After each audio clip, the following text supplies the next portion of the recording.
What's going on, guys? Welcome back to another episode of the Bryce Crawford podcast. I'm Bryce, and today, having an awesome guest on today. We have MTV Jesse on. How's it going? That's the only thing I really know how to call you by, MTV Jesse. What's your last name? Sebastiani. Yeah. Wait, so what's your Instagram handle, MTV Jesse? I had my first thing I did when I was 15. I had an MTV show in Canada, and it was like a wannabe jackass type. No way. Just stunt show, and did that for a year. And I think I literally made my Instagram handle that at the time. Just I was 15. I was just people will be able to find me because it'll be that's the Jesse guy from the show MTV. I was just and then I just left it as kind of became this kind of nickname. It's a staple. Yeah. Dang, that's so interesting. I feel like a lot of people don't know your last name. No, yeah. Do you like that? Yeah, I think so. I've thought of that as I got older and was oh, should I change this eventually? And I was maybe it's nice to just have a nickname, Yeah. Have a fucking... Not many people know my real name. I felt bad because I didn't know your last name, but then I was everyone knows you as MTV Jesse, not Jesse Sebastiani. Now we know now. So I kind of felt bad, but I'm glad that you think it's cool. So that makes me feel better. Well, thanks for coming on. Dude, of course. I'm pumped. I was super stoked when you said you would come on the pod. I'm just pumped to learn about you and talk about some things. And so I think it's going to be good. But I just want to know where you're from, how you grew up, how you were raised, what were some challenges you faced growing up, things like that. Cool. I mean, I'm from Canada originally, and grew up in the sticks, real north of Toronto, Ontario. Real small town, to the point where it was I think it was called a hamlet. It was so small. And loved it. I think it's a great way for people to grow up. Yeah. But really, since I was a kid, not to just jump right into it, but since I was a kid, I've always kind of had big dreams and saw a bigger picture. I really didn't like the idea of just falling in line of get a job, get married, do this. I just and I didn't have many people where I grew up to relate to that, especially when it came to internet shit. And it took a while to really figure that out, but it wasn't until I came out to California and got it. It just happens so quick when you're out here. Yeah. Such a change, that I just it's funny to have that dream and then you come out here and it's actually that. Yeah. And I think it really just came down to people having similar, dreams, Yeah. And just you try to have those conversations back home and they wouldn't really go anywhere. And then when I came out here, I just felt dude, it's you're at a coffee shop, you're at whatever it was. It's just you can talk about YouTube or this or a TV show or that. Everyone was trying to create something. I don't know if LA kind of lost that a little bit, but when I came here, it was I got a little taste of that. I thought it was really cool. That was encouraging for you because that was your passion, and not a lot of people in your small town like that. Yeah. I was almost in I almost just thought you almost felt like an outsider back home. Yeah. You were oh, this isn't cool to think this way or to think outside of working for your dad's farm or some shit, Yeah. Dang. Yeah. So you grew up on a farm. Yeah. It was a 150-year-old farmhouse my mom rented.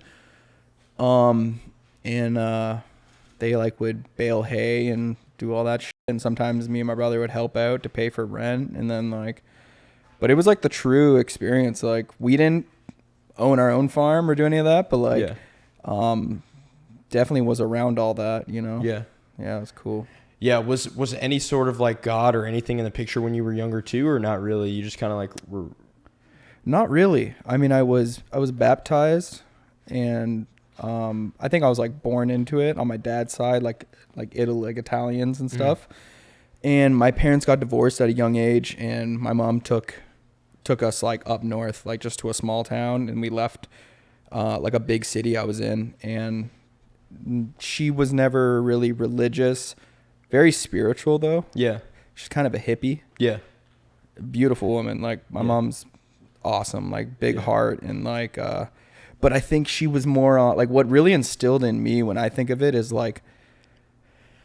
signs and things having a meaning and watching for those things. I don't know if that makes any sense. No, that makes sense. I see what you're saying.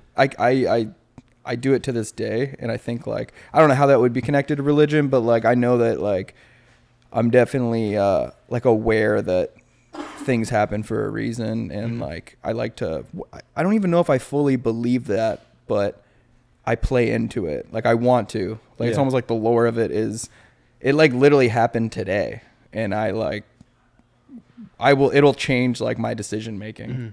If like a sign, something like stands out, like why am I seeing that? Why am I hearing that? For sure. What's that connected to like today? Cause like I had one that was like, sorry, I don't want to just go on a rant, but like one that happened today at the gym that I was trying to see what it's connected to. And it might even be connected to like this podcast and this conversation, especially around like religion. Cause like I've never been religious my whole life. And I think I almost created an identity around not being religious a little bit.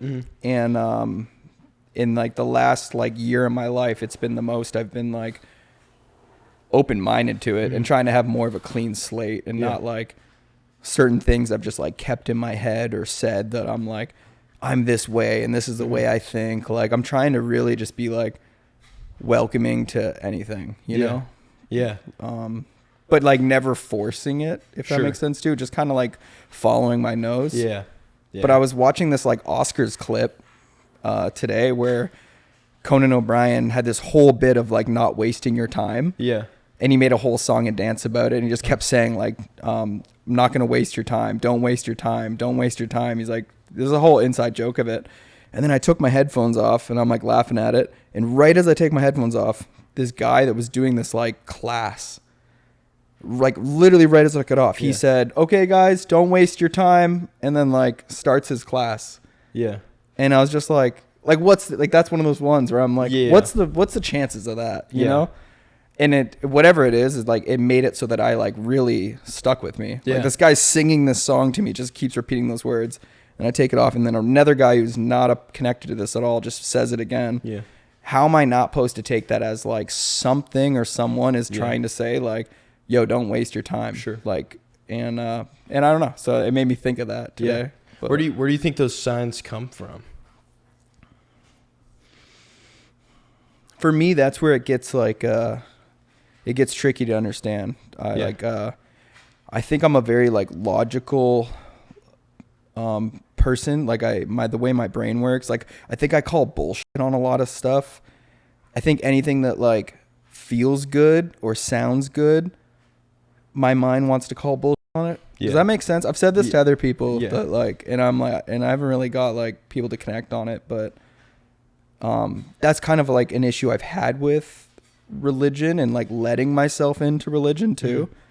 It's like if something just feels too good to like help you, and I know this is going to sound really wrong or like really bad, but like it's like, of course that's why people would want to do this or believe this, you know what I mean? Yeah, it's like too good to believe. Or once I can understand why people would follow it, I'm almost like that my brain wants to call bullshit on actually believing in it. Yeah. And this goes for like a lot of things in my life, like that I sensed like that I do this with, but yeah. I mean, by the way, also, I'm like actually really excited to like talk to you. Like really? Yeah.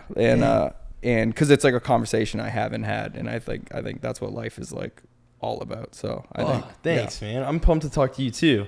This is all super helpful stuff to understand because I think, we have to like be able to set a foundation for like what we think. So you believe in signs and grew up around your mom was spiritual and things like that. And you know, we can dive into all that. That's going to be fun. Do you feel like, I don't know, I guess I don't know how to word it. Like, do you feel like it may be hard to believe because people have treated you transactionally? Like, I was talking to Adam about this. Like, yeah, you know, he was like, yeah, it's just hard for me because, you know, and I feel like you can relate. And I hate throwing these words around, but I'm trying to like paint the picture. Like, yeah, all good. It's evident that you became famous. The what I know about you is I think you were largely associated with Nelk and you guys exploded. Then now you have a clothing brand, which you graciously gave me some stuff. Thank you so much. Of course, man. But like feeling like when you have that and you're famous and you know, you're in the eyes of a lot of people and things like that, then people begin to treat you transactionally. Yeah. Of like they want stuff from you and you give me what I want and I'm not going to scratch your back unless you scratch mine and this kind of thing. And so do you think that's why it could be hard for you to believe? Is because there's something on the table where it's like you don't have to do anything to take it? I can see where you're coming on that. I don't know if that's connected. I think that's a very real thing too. Yeah. That I've like navigated through and I really actually don't enjoy. Like, there's been a lot of times where I've wanted to leave LA because it is very transactional here. It is very like everything is about connections and like climbing the ladder and kind of using each other. Yeah. And I don't like that. But I think it's like the best way I can describe it is like, I guess that's true. I guess any kind of mindset you have comes from something. Yeah. It comes from your past. Yeah. And why would I not just be able to... I guess it's the fact that I could just go, hey, that makes sense. God created everything or whatever it would be, right? Like, it's like I could go, yeah, that adds up and that feels right. And I could just like be like, yeah, that's what I believe or that makes sense enough to me for like to believe it. Maybe because it's so easy for me to actually do that. Yeah. That I actually like question it too. Yeah. Does that make any sense? No, that makes sense. Yeah, I think so something I struggle with is being an overthinker. Yeah. I will sometimes overthink things to the point where I talk myself out of things or believing in something or circumstances and things like that.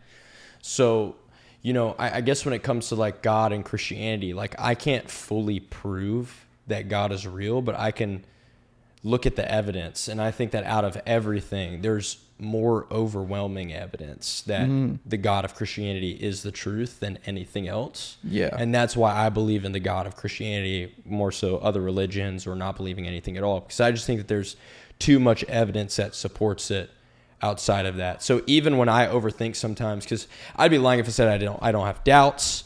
When life gets hard, sometimes I'm like, okay, God, where are you at? This feels like you're not here, things like that. And there's been many famous Christians in the past that have doubted. I mean, there was a guy in the Bible named Thomas. They call him Doubting Thomas because he literally doubted that he doubted so much throughout the Bible. You can see it. And there was even a point where... Like he was a believer and then doubted it? Yeah, he was a disciple. He literally followed Jesus when Jesus was legitimately in front of him. Wow. And so when Jesus had raised from the dead in his physical body, it's recorded in the Bible that Jesus appeared to the disciples. And Jesus is standing right in front of him, being raised from the dead, and Thomas still doesn't believe. He has to put his hands in the pierce marks where Jesus was pierced, crucified to, in order to believe. That's how bad he doubted. He's looking at him in the face. And he's like, I still don't believe. I got to feel it. You know what I mean? So like, I don't think it's necessarily a bad thing to have doubts. Sort of cut you off, but is it hey, you said there's lots of evidence. Yeah. For you personally, is it the evidence that makes you believe, or is it like an actual deeper core, just feeling that you're like, no, God is with me and God is real? Like, or do you think it's a bit of both? Or it's definitely both. So both, I had to long story short, I mean, I grew up in Georgia, went to church growing up. We stopped going to church, and then I went to a private Christian school. But there were a lot of people in these Christian communities that were like telling me how to live my life, but they were living the total opposite. And so I just a bunch of hypocrites. And so I was like, this God guy can't be real if they really don't believe what they say they believe. And I had just a bitter taste in my mouth about God and had broken family and all this stuff. And anyways, I developed depression and anxiety in like the 8th grade and had this crippling depression and anxiety that was a hidden battle no one knew about for years. And then when I was 17, I was going to take my life because I thought it was the only way to get the depression and anxiety to stop. Yeah. And the night I was going to take my life, Sorry to hear that, man, by the way. Oh, dude. Well, I wouldn't be here today if this never happened. I mean, this buildup of everything. And I've never done drugs or alcohol before. Okay. So I say that to set this up. Like, I knew what had happened to me wasn't like a trip or like I was drunk. Yeah. I went to have my last meal at a Waffle House, and I had a supernatural encounter with Jesus when I was in there. that stopped me from taking my life. And this was the mindset of being your Last Supper? Yeah, I was going to literally like have my death row meal. It was like my death row meal. Like I'm going to eat at my favorite restaurant one last time before I take my life. You had that thought going there? Yes. And I went there, and as I'm eating, I have a supernatural encounter with Jesus. And so basically what that looked like was I was eating with this guy, and he had nothing to do with Christianity. He wasn't a Christian, and he was a grown man. I was 17. He was complaining to me about, there's like a bar area. I don't know if you've ever been to a Waffle House, but like right next to the cash register, there's this like low table bar area. Mm-hmm. I'm sitting there, and this guy's talking to me, complaining about how his wife's divorcing him and he's losing the kids. You met him there randomly? Yeah, randomly. And he's like complaining. And in my mind, I'm thinking like, you're dumping your issues on me while I'm coming here for an escape one last time. I'm like, this guy has no idea what I'm about to do. And I didn't really hear much of what he was saying, but this one thing, it was like, he said, I love my wife, but she does not feel the same about me. There's no growth in a relationship if the love isn't mutual. And when he said that statement, it was like all of time stopped. And all these Bible verses that I had learned in school, from my Christian school, that I'd learned in church growing up, were flashing in my brain, that these things were making sense and kind of clicking. And then I kind of paused, and it was almost like, maybe I don't know God loves me because I haven't given myself a chance to love him back, because I haven't attempted to love him back, because my perception of him is how people have displayed him to me. And it was almost like this understanding of, okay, like I can, your friends, family, and people that know you can fill in the picture about Jesse. Some good things, some bad things, right? Mm-hmm. But if I really want to know Jesse, I would hang out with you right now, and we would talk, we'd get meals together, maybe, play basketball, whatever. And that's when I would get to really know who Jesse is. So I was like, well, maybe I don't really know who God is.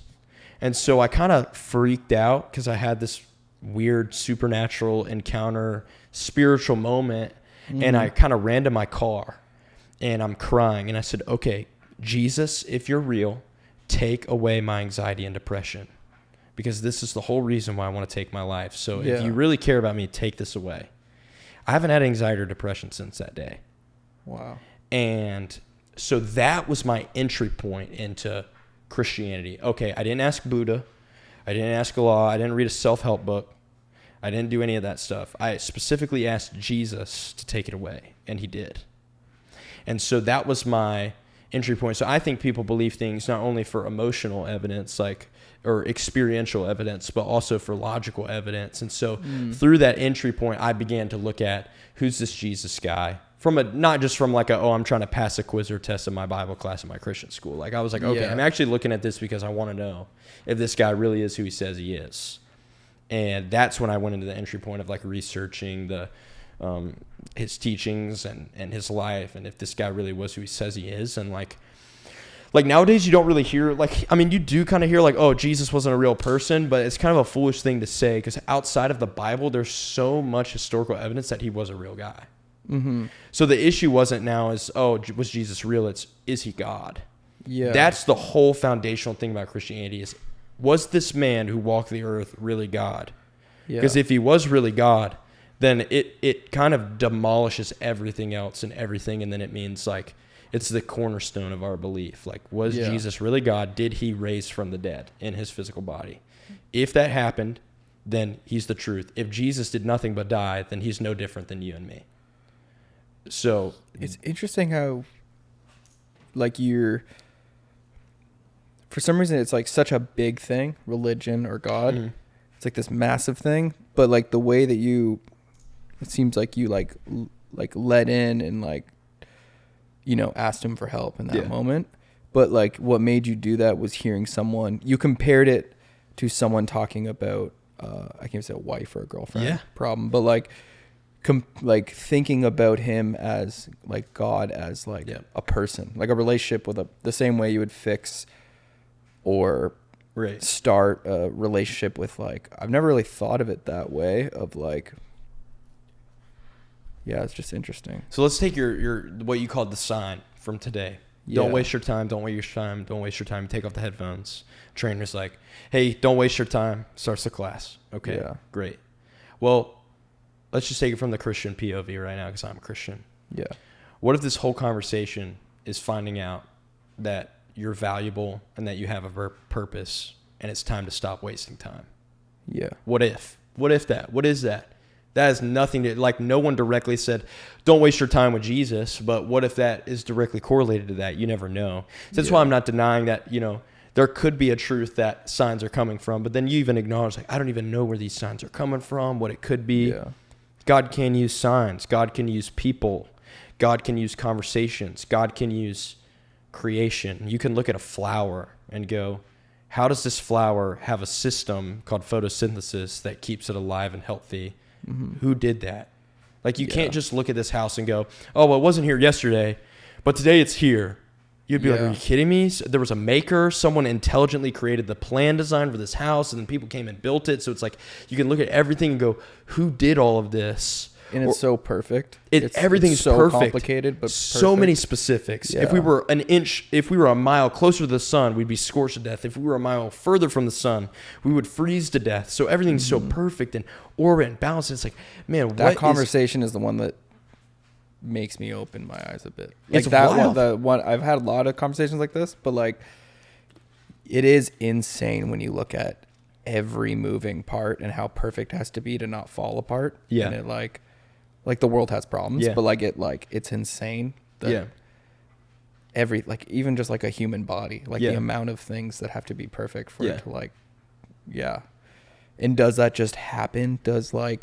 Is that just over time, rock rub against rock, and it slowly engineers to like something else? Or is it, or does someone like what is the, and I don't want to be offensive at all either. I just I haven't been like, bro, you can't be offensive about this stuff if you're curious. You know, that's what I mean? Okay. There's no way to be offensive about it if you're curious. Yeah. I'm open-minded to absolutely everything. And I think what it is I've always been I just follow my nose with everything in life, projects or like literally everything. I just whatever the interest is, that always like guides me. And when it came to religion, as I got older, and I've never wanted to force it, but I've also never pushed it away. So I think it's like, this conversation to me is just as interesting, if that makes sense. It's like the, I don't know where I was going to go with that, but basically no. It is interesting to me. And I think that, like, at the right time, whether I would become religious or have my own understanding of it, or become obsessed with it, or dive into it. Like, you know what I mean? Like, I know that, like, that's slowly kind of happening, where I'm like, it's more interesting than it's ever been. Cause I've, like, for some reason growing up, never had an interest. Yeah. And almost to the point where I, like, did push it away. Like it was almost like, repulsed by, but I think that became an identity issue where I think people can do this with a lot of things, but like, you get it in your head, like, that you're like, I'm not a religious person. And then you're like, so anytime someone or something tries to open that door, you almost like, you're stopping it. You're in your own way a little bit. Yeah. But I don't know. Yeah. I'll never encourage anyone to follow religion. Like, when I say, like, I'm a Christian, I'm like, so, like, there was this one time this guy got angry at me. He's like, man, you're just religious. And I was like, I'm not religious. And he's like, what? And I'm like, I get what people say when they mean, like, oh, religious. Like, I get it. Like, yes, Christianity as a label is a religion. But I love how Jesus takes on this aspect of following him, because you have him in this time period in history where there are these guys called the Pharisees and the Sadducees. They're the religious people. So the religious people that are waiting for this Messiah that Jesus claims to be, they thought that this Messiah was going to be a guy who was just like them, who came from this royal rich family, who just despised sinners, who despised people that were awful people, and was kind of be like, you ever seen those street preachers that got like pitchforks and signs that are like turn or burn? They just assumed that the Messiah was going to be like that guy that like came from a rich family, had wanted nothing to do with sinners and everything like that. Then you got this Jesus guy who was not born in a rich family. He was born in a horse feeding trough. He was born in a horse feeding trough.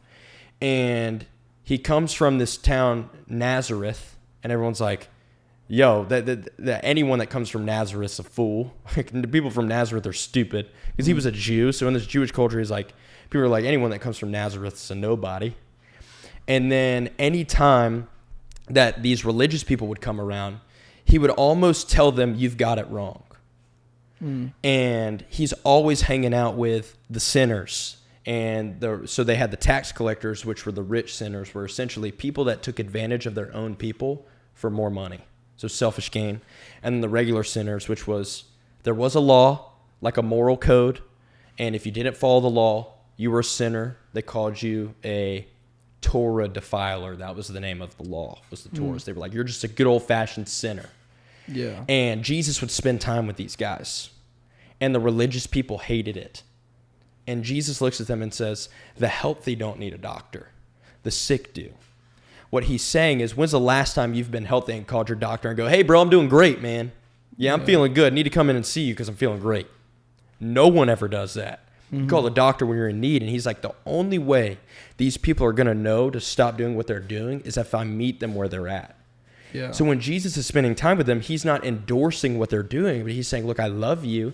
This is not how I created you to be. Like, come out of this lifestyle. And so whenever these religious people would come around, Jesus was never the type of guy to go, oh, shoot, where's the back door? Let me get out of here. I can't be seen with these guys. Yeah. No, he actually loved spending time with them because he knew, like, the only way to show these people that the way that they were living and the things that they were doing was wrong was if he spent time with them and actually showed them how to live it. So, like, yes, there's a law, there is this moral code, but there's this moment. This is why I think this is my main reason why I love Jesus is, like, these religious guys are like, Jesus, what is the greatest law? There were 613 laws that these people had to follow to be considered righteous, good people. Wow. And if you didn't follow one, you were unrighteous and you had to sacrifice an animal to basically pay for the sins. Yeah. And so people were just in this constant state of having to sacrifice animals because there had to be a payment for wrongdoing. It's kind of like the justice system. If you murder someone, there has to be a punishment. For sin and wrongdoing, we deserve death, but the animal would be the payment for death instead of your own life. Does that make sense? Yeah. Yeah. So, like, these guys challenge Jesus. They're like, which is the greatest law? Because they knew if they could get him to say one law was greater than the other one, that would be a no-go, and they could kill him for it. And Jesus responds to them by saying, you shall love God with all your heart, soul, mind, and strength. And then they don't do anything about it because Jesus summarizes all of these laws, 613 laws, 10 commandments, under this one truth of, if you love me with your whole heart, you will naturally obey me.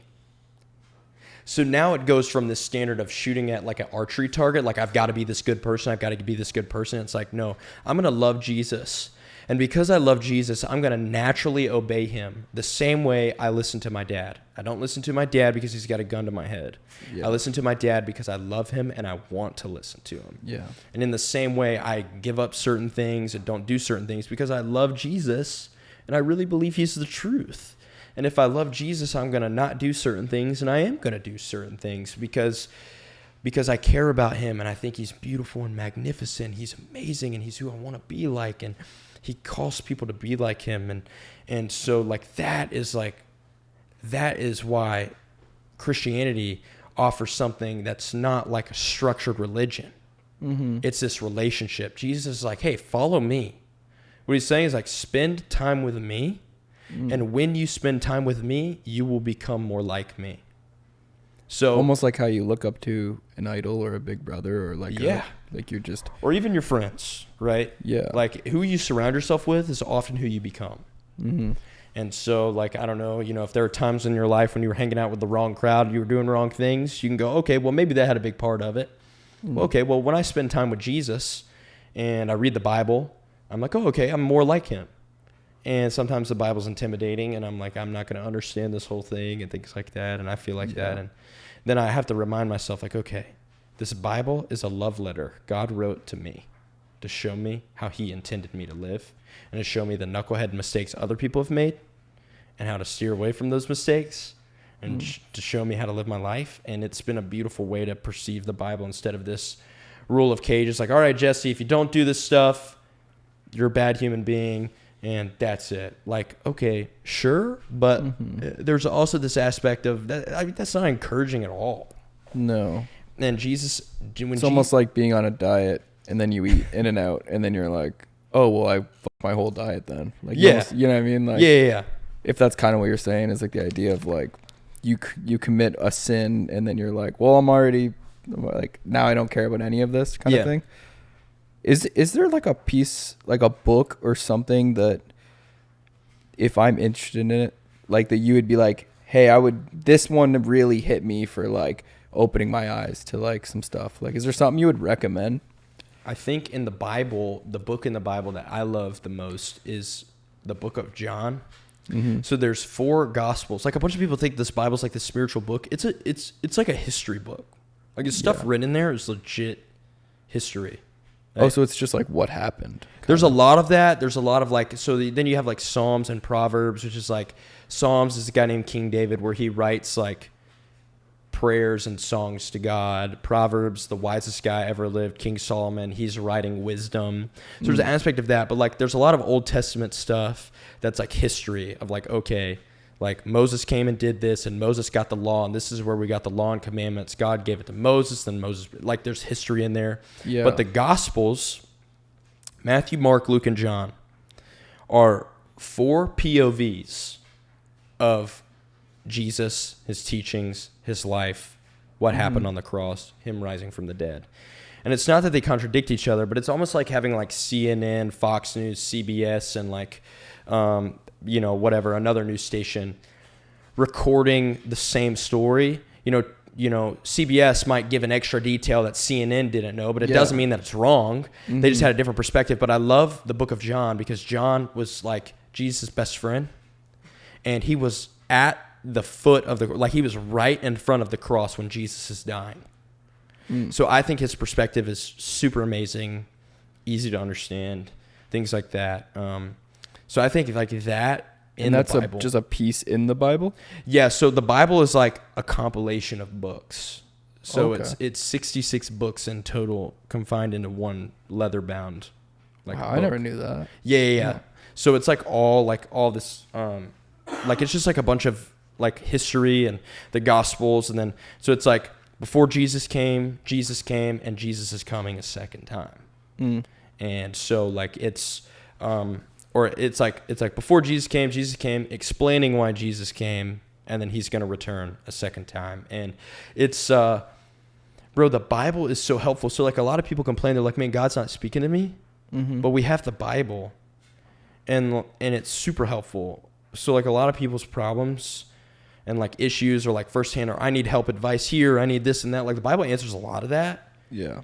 And there's also stuff that it doesn't cover because, it's not going to cover everything, but it covers everything that we need. But like there's sometimes we go through things where like, well, the Bible's not super clear cut on like, I'm having this specific issue right now, but there's things in the Bible that can aid to that. And then on top of that, the Bible tells us that as Christians, we have the Holy Spirit, which is God's Spirit that lives in us, and that can actually give us strength to stop doing certain things or to do certain things or to comfort us.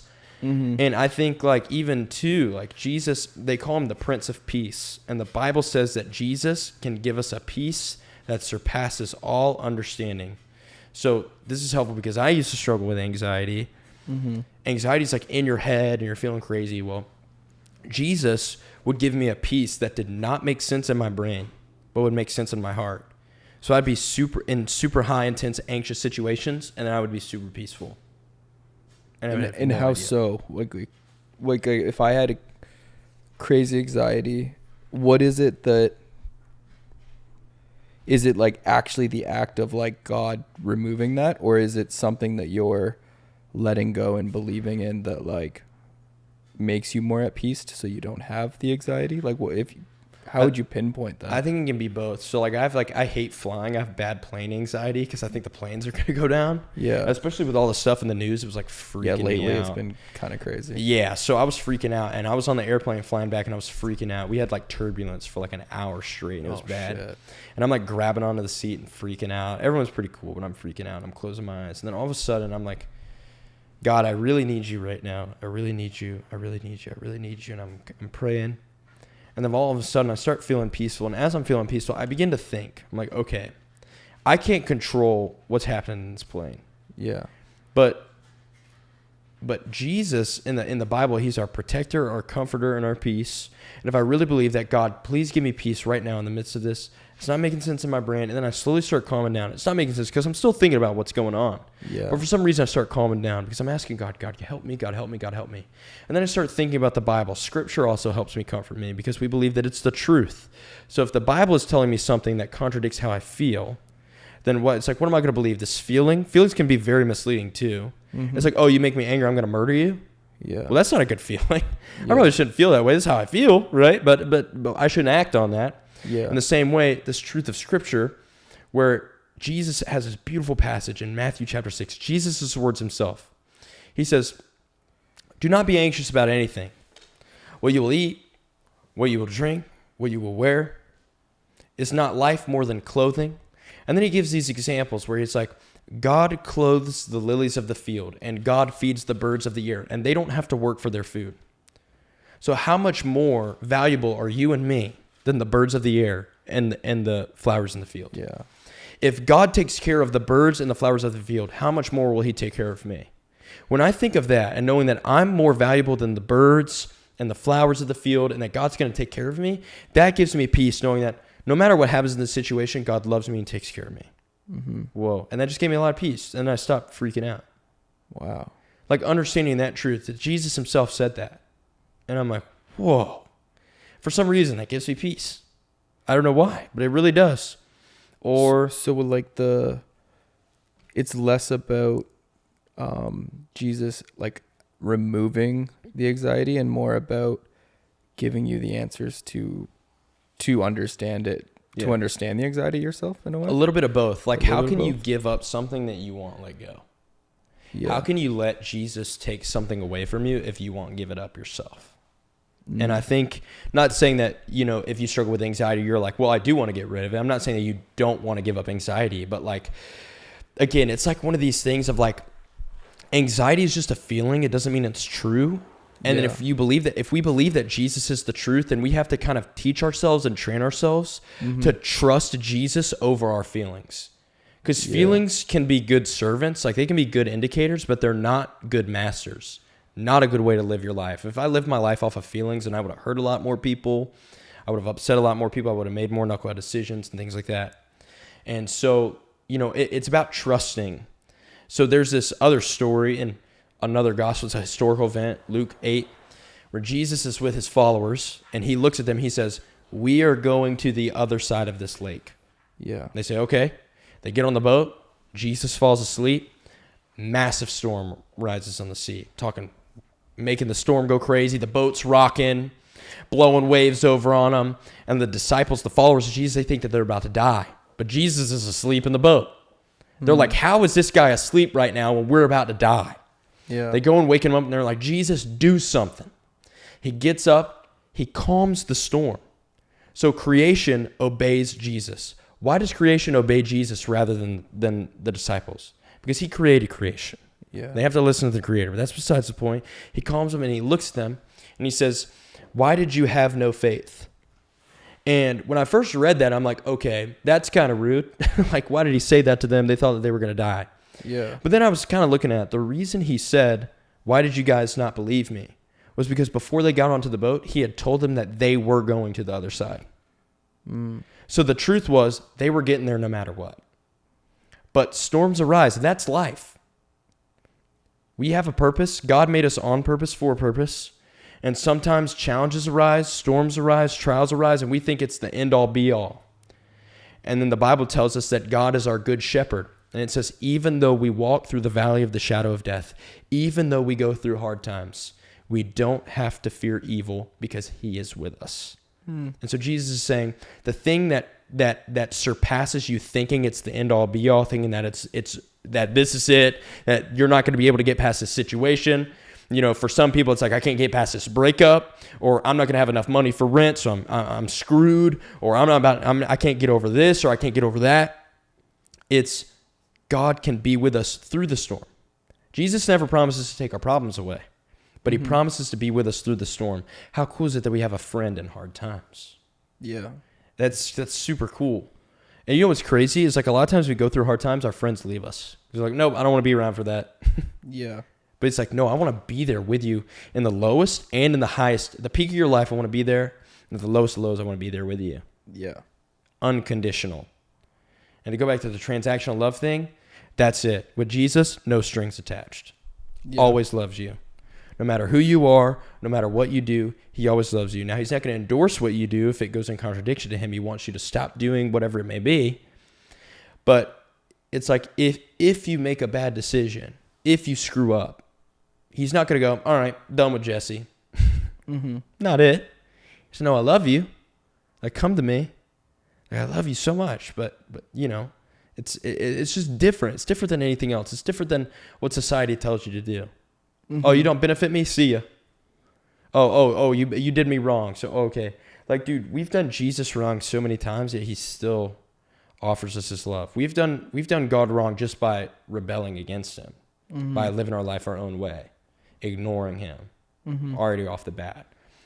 And he's like, nope, I still love him. And that's how I feel.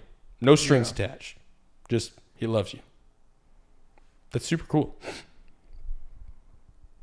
Yeah, I feel like I'm like trying to wait for like the right word or thing to happen that like clicks. Does that make sense without being like rude about it? Like because I just like, honestly, I just like, yeah, everything you're saying is like, and thoughts I've had about it is like, I feel like I could practice that. I could let go of you being in control of everything. And that someone else has this plan, that God has a plan for you. Yeah. I understand so many aspects of it that, kind of like I was saying before, like make sense and sound great. And I wonder if like that, how I'm kind of like, oh, I understand how that would make me feel happy, makes me call bullshit to not actually want to like do it. Sure. And I don't know if that's going to make sense to anyone when I say that, but like, it's the only way I can describe it. Yeah. But like, I do wonder if I like let go of that sometimes and just actually just practice that, if that would be what made it click of just how you felt differently. Like, 'cause I mean, I'm just, dudes, the same shit. I deal with anxiety and I've been through depression. I went through a lot of shit. And like, I'm like, it's like I'm either going to like practice it at some point. I'm either going to dive in and research it at some point, or like someone will say the right thing that like, it's like a lot of things in my life, like why I do anything. Yeah. It's because at the right time, the right person, the right way said something that just goes like, it just like you get it. And and that's where like I'm at with religion, where like things are starting to make a lot of sense, but like, and I'm only saying that because like I think you have to be honest. Like you can't.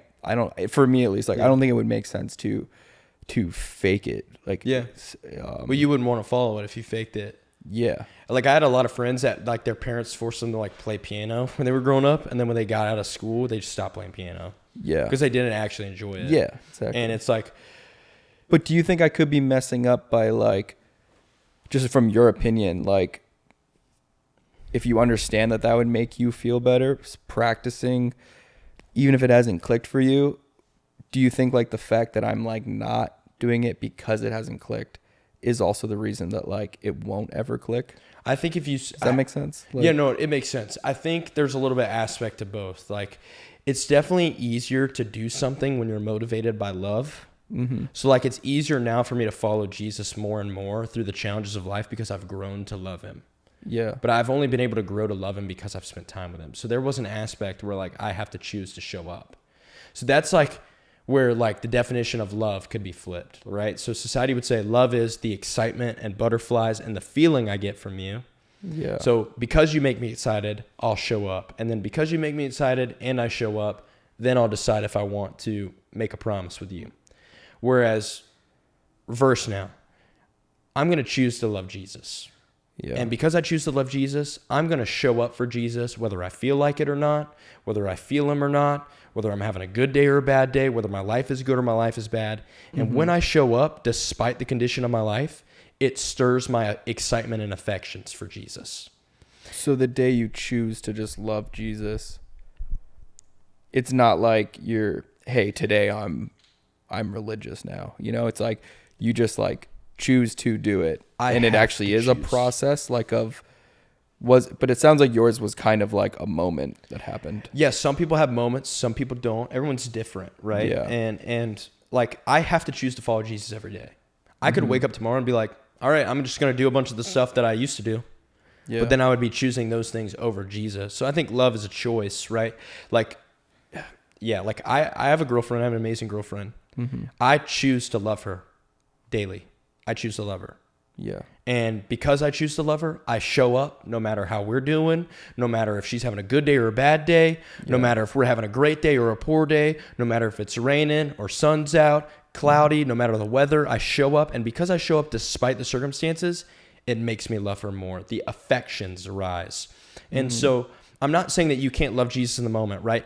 But the more that you choose, I think if you chose to attempt to follow Jesus, if you attempted and you sought it out, I think you would grow respect for God, and then you would you would slowly fall in love with it.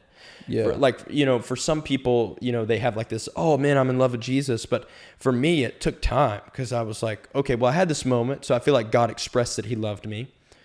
So for you, it's like, okay, maybe you're not having a supernatural encounter with Jesus in Waffle House, but how do we know that God loves Jesse? Yeah.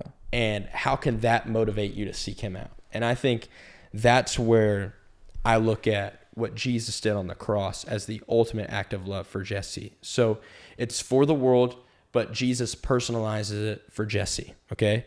So when you were born, no one taught you to be selfish. No one taught you to be rude or angry. You were just born that way. Mm-hmm.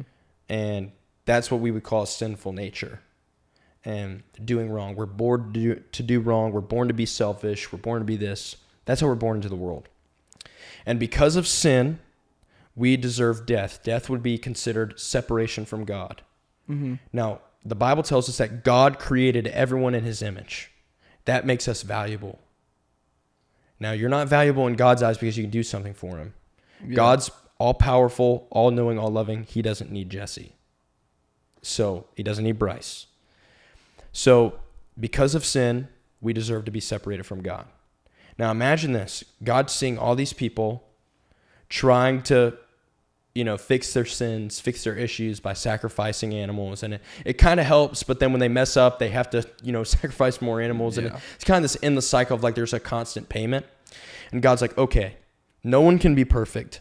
Mm-hmm. And God existing outside doesn't need anything from humanity. Says, I'm going to humble myself. And I'm going to become a human. Mm-hmm. And I'm going to live in the same conditions as all these other humans are doing, except I'm going to live a perfect life. I'm not going to fall to the wickedness and sin of the world. So that's Jesus. He's born in the world. He lives a perfect life. And then he looks at it and he goes, okay, there has to be a payment. There's got to be a blood payment. These people are sacrificing animals. There's a name that Jesus has called the Lamb of God. They would sacrifice lambs to pay for sins. Jesus is considered the Lamb of God. So think about this. As I'm telling you this, I want you to think of all the crap you've ever done in your life. All the crap that you think is not worth you being loved. All the crap that you think is not worth people being friends with you. All the wrong you've done friends, family, people, bad decisions you made. Imagine that. I know when I imagine that, there's a scroll that is endless of the amount of things I've done wrong. Said, done, thought, felt, everything. And Jesus, if Jesse was the only person that had ever done anything wrong in the world, Jesus would come, live that perfect life. And the ultimate display of love is Jesus dying for you. That's the important thing. Is how do we know that God loves Jesse? The value that Jesus puts on Jesse is his own life. He says, I'm willing to die for Jesse so that we can be friends. Think about that. Mm-hmm. And then that's like you murdering someone, going on trial. They say you're sentenced to life in prison. And then someone randomly walks in the courtroom and goes, I'll do your sentence for you, Jesse. Go and live your life. That makes absolutely no sense. Mm-hmm. And it does not make sense. And Jesus says, I'm going to die for Jesse. I'm going to defeat the very thing that separates him from me, sin and death. So he defeats sin by dying on the cross. He kills sin on the cross. And then he defeats death by raising from the dead. He defeats it by conquering it. He raises from the dead. Mm. And so knowing that Jesus loved you enough to lay his life down for you is very important because he's God. So when he was on the cross, like I want you to picture this, like he's stripped naked in front of everyone, humiliating. That's why we wear clothes. No one walks around naked because it's somewhat humiliating. He's stripped naked in front of people. He's mocked. They whip him 39 times. And what was it? What was that for? Yeah. Like, why did he do that? Yes. Yeah. So, well, the Bible tells us that like I said earlier, like there has to be a payment for sin. So it was in God's will that Jesus died for humanity because there needed to be a payment. But how it led up to that point was the religious people were trying to catch Jesus for talking bad about God, blasphemy, like saying another law is greater than another law or doing things. And so they were trying to arrest him. Well, anyways, they decide to arrest Jesus. One of Jesus's own close followers handed Jesus over, betrayed him. Okay, betrayed him, got him arrested. And every year, these Jews, Jesus was a Jew, they had a holiday where they would release one prisoner from Rome. The Roman government reigned, and they would release one prisoner. And the guy in charge at the time, Pilate, they're like, we need to kill this Jesus guy. And he's like, I don't see anything wrong with him. He didn't even do anything wrong. So, like, I'm not going to kill this guy. He's not on my hands. Yeah. So then he goes out to the crowd of people for the tradition. He goes, all right, guys, we can release one prisoner. You got Jesus, who's the Son of God, claims to be the Son of God. And all Jesus has done is he's like healed people, opened blind eyes, opened deaf ears, pulled people out of a crazy lifestyle. And then you have this other guy named Barabbas, who was arrested because he was a rebel against the Roman government. He was a murderer. Some documents say this guy was a rapist. This guy was the worst of the worst. And crucifixion was like the electric chair. It's like the death penalty. The worst of the worst get this. If you got crucified, you were the worst of the worst. Oh, so it was like other people got it. Like it was like. Yeah, it wasn't just like time. this randomly happened to Jesus. Yeah, it was like ultimate punishment. And you were put on display in front of every people to be like, look at how bad these people are. Almost like medieval time beheadings or like. Yeah, kind of. Like, literally kind of like that. Want people to see this is what, if you do something wrong. Yeah, people would see it happen. I never actually thought about that. Yeah, so this, like crucifixion was the ultimate humiliation and was the ultimate punishment for wrongdoing. So if you got crucified, you had to be the worst of the worst. And so Pilate's like, all right, who do you guys want to release? And it's basically like, do you want to release this Barabbas guy who's a literal thug and a murderer and potential rapist and a rebel? Or do you guys want to release this Jesus guy who really has done nothing wrong? Yeah. Now, a week before this trial happens, these people in the crowd were literally worshiping Jesus. And a week later, they're in the crowd and they go, kill Jesus. Kill him. We want the rapist, the murderer, and the rebel guy. We want you to release him. Kill the guy we were just worshiping last week. That goes to show how the opinion of man changes so fast. People's feelings and opinions change so fast. Was that because they did believe and they wanted him to be God? Like, because God's plan was that he would be sacrificed? Well, you know, we have free will. We can choose to do things. So the people chose in that moment that they wanted the rebel, the murderer, the potential rapist released. They wanted to arrest Jesus. They could have been convinced of different things. You got the religious leaders shouting, this guy's blasphemous. He needs to be killed. So, you know, you have a bunch of different factors in, right? But we have to understand, like, there's also this human aspect. Jesus is God in the flesh. Yeah. So if he's really God, he could stop all this from happening. Yeah. But Jesus didn't say silent. So this is why I think, like, if someone accused you of something wrong, you'd be like, yo, I didn't do that. Yeah. That's not me. You'd plead your case. Like, I didn't do that. I didn't say that. I didn't do this. They're accusing Jesus of stuff he never did, and he just doesn't say a word. Because he knew that there had to be a payment. This is deeper than him being accused. To him, this is deeper. He says, I've got to do this to make it personal, Jesse. Got to do this for Jesse because I love him. So I'm just not going to say anything because I really love Jesse. So they take him in the public. They strip him butt naked. They throw him on the ground. And they beat him with a whip 39 times, called a cat of nine tails. It was a whip that had strings attached to it, that had shards of glass and rock and nails. So when they would throw the whip down, it would kind of wrap around your back. And when they pulled it off, the nails and stuff would grip your flesh, and it would rip the flesh off your back. He got beat 39 times. He had no flesh on his back. Bones, muscle, tendons showing. The Bible and historical documents say that Jesus got beat so bad that he looked like an alien. He didn't even look like a human. He was unrecognizable. It was unreal. They called him the King of the Jews. They were mocking him that they created this crown of thorns and they pressed it into his skull to make his skull bleed. And they made him carry this 300, 400, 500-pound cross up a hill. Made him carry his own electric chair. Yeah. Now, think about this. Like, if he had just gotten arrested. So, if you got crucified, you would have been in jail. You would have been preparing your own cross. So, Barabbas, in his instance, he knew he was getting crucified. Mm-hmm. He would have made his own cross that he was going to get nailed to. Yeah. So, whose cross did Jesus take? He took Barabbas' cross. He took the one that Barabbas prepared for himself. And he's basically carrying Barabbas' cross. That's what our sin does for us. We're preparing our own death punishment with our sin and wrongdoing. And Jesus says, I'll take it for you. So he's carrying this cross. They drive nails through his wrists, nails through his feet, and they hang him on this cross.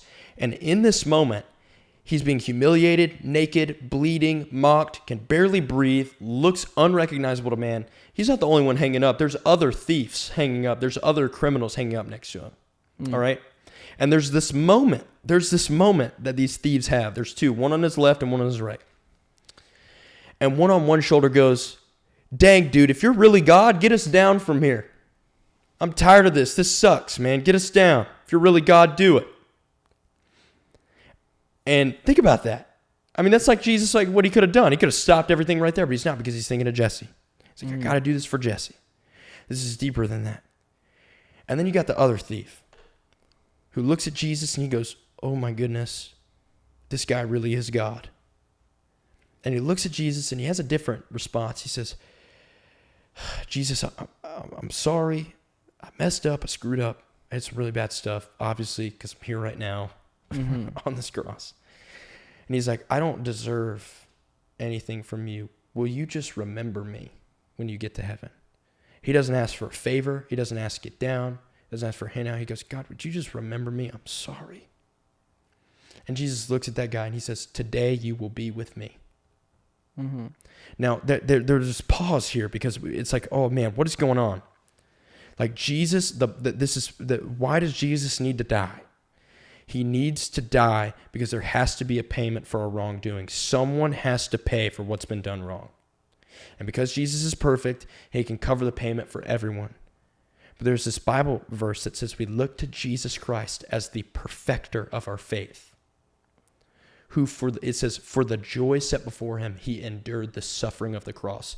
So Jesus suffered this brutal punishment in his flesh because there was a joy that was greater to him than his own needs. There was something that was keeping him on the cross to go through this punishment that was greater than him getting down for himself. There was something that Jesus was thinking about, imagining, feeling in his heart that was greater than this guy on his right that's like, yo, get us down from here. You can do it. You're God. What kept him from biting into that? It was picturing friendship with Jesse. It was picturing friendship with Bryce. And when I think about that Jesus was willing to suffer so bad just because he wanted to love me. Unreal. Like, come on. Like, all these other religions, work your way up. God will like you if you do enough of this. Or you'll achieve ultimate enlightenment if you do enough good. But if you do enough bad, karma's going to come against you. And it's a bad, bad day for you if karma comes after you. Yeah. Where Jesus is like, done with that baloney. I'll pay the price. Suffer, be the sacrifice, but he chose to for everyone else. He didn't have to. He chose to.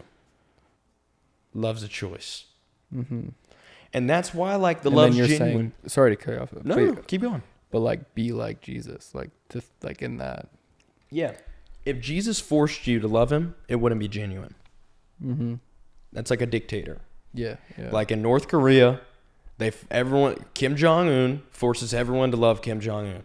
Yeah. whether they feel like it or not. That's not love. That's Apparently a dictatorship. Doesn't poop either. Yeah. It's not love. No. And yeah, I mean, that's just it. It's really like love motivates everything and makes it genuine, and God just respects the choice that we make. Yeah. I'm trying to just be very aware of like whatever does stick out to me. Mm-hmm. I think it's always like what do you get out of it? And like be like Jesus is definitely like the thing that's the most interesting, or the most like, it's like, I don't know, it's connecting to me for sure. It's like less about believing in my mind right now, and more about like, I live a lot of my life on like based on who I look up to or what inspires me and all these things. And that's like an interesting way for me to like go about it. Yeah. You know, just like learn about that man and then like try to be like that man sounds like a cool way to enter that door, you know? Yeah, absolutely. Like the faith, like if you really believed in Jesus, like if you tried to be like Jesus, you would have faith that he really is who he says he is. Yeah. Right? It's like, why would you listen to Jesus over Mother Teresa? Or why would you listen to Jesus over Gandhi? Or why would you listen to Jesus over this guy or this guy or this guy, or your own feelings? Yeah. It's because there's some part of you that kind of has faith that he really was God. Yeah. And that his way is better. Mm-hmm. Pretty wild. Yeah, I see that. You see what I'm saying? Yeah. I think it's a really good way to view it. And I mean, like... Well, do you think anyone that listens to your stuff is like not religious? Absolutely. Or would get anything? That's why I'm trying to be actually like as like transparent as I can be about this. Because like I'm sure I would want to watch that. I would be like, oh, like, yeah, that's how my brain works too when I hear that. Or that's how, you know what I mean? So like literally I'm just trying to spit out anything that like is coming to my mind. Yeah. When you're saying these things and learning about this. But the main thing too is just also like I said about like interest is like, I think that's what lacked before in my life. And you just know a lot about it, obviously. And I just think like that's where also like at some point, I think for me, that'll like, I just have to like be interested and then like, and it might even be helpful, like friends I have, and I mean you, like anyone that can kind of also like recommend what things were like, hey, I would check this out. Hey, I'd watch this film. Hey, I would, you know, do this, this prayer, do this, you know, like whatever it would be to, it's the only way you're going to kind of open the door, you know? Absolutely. But, what do you think happens when we die? Like zoom out from like no bias. What have you believed? What do you think happens when we die? You're not going to like it. You don't like it? You think it just goes all black? Yeah. I mean, dude, I'm not stuck in anything, like any belief, but I've just like, I've thought about it as like, again, just like my mind goes like so logical where I'm just like, I'm a fucking machine that when the battery runs out or the whatever, it's just like it turns off. But like, what do you think when I say that? Like that it goes all black? Yeah. A lot of people believe that. Yeah. It's called nihilism. That's the fancy word for it. But it's just like it all goes black. Mm-hmm. And like, again, I have so many friends that aren't Christian. It doesn't offend me when people have different perspectives, but all my friends that are like, yeah, it just goes all black. I'm like, well, then like life has no ultimate purpose if it goes black. Mm-hmm. So if that is true, right? If life goes all black, then it doesn't matter if you murder someone or rob a bank or whatever, because then it's like, where did morals come from if it just goes all black? Who sets the moral standard? And then, you know, some people could say, oh, well, I'm a good person. And, you know, people have their own truth. Everyone's truth is true. Well, it's like, well, you know, if we're getting really intense, like some people think it's okay to go to Taiwan and have a 9-year-old prostitute, and they think it's cool. Mm-hmm. And other people would be like, heck no, that's not cool. Well, if everyone's got their own morals, you can't tell anyone that they're wrong. I see you see what I'm saying? So it's like, where does morality come from? Where do these things? These are the questions that I asked when I first became a Christian. What do I think happens when I die? Well, would it have just been the Wild West? Like, would it just have been if there was never a real reason to like why you shouldn't sin. Yeah. It's a great way to put it. I never thought of that. There has to be a standard for morality. And if it goes all black, then you have this thing called the fertilizer pit where everyone goes under the ground. That means that Mother Teresa and Hitler are in the same place right now. Mm-hmm. That's weird to think about. Yeah. Because we're like, yo, Hitler was a bad dude. Wait, this is another belief of what happens? No. This is if you stay consistent, like if everything goes all black, then Hitler and Mother Teresa are in the same place. Yeah. Hitler and Abe Lincoln are in the same place. Ted Bundy, murderers, the worst of the worst, are in the same place as Abe Lincoln, Mother Teresa, all these things. So then it's like, then that also makes people kind of feel weird. Because then when you think of a guy like Hitler, you're like, well, that dude obviously needs to be held accountable for mass genocide and killing a bunch of people and being wicked. And it's like, okay, all right. So that's that. It's like sometimes we have to take things to the extreme of understanding like what we believe, like when we get down to it. Because some people are like, oh, I think everyone's good. And it's like, what do you think? Murder's wrong? Do you think rape's wrong? Do you think theft is wrong? Okay, there's people that don't think it's wrong. So it's like, where do we get all this from? And so, like with God, he's like, God is both a loving God and he's a just God. So God is loving where he sends Jesus to pay the price. But he's a just God in the sense that heaven and hell are a justice system and a choice. Yeah. So as Christians, we are justified by going to heaven because Christ made the payment for all of our wrongdoing, so it wipes our slate clean as if we've never done it. Jesus makes us righteous, not our own works.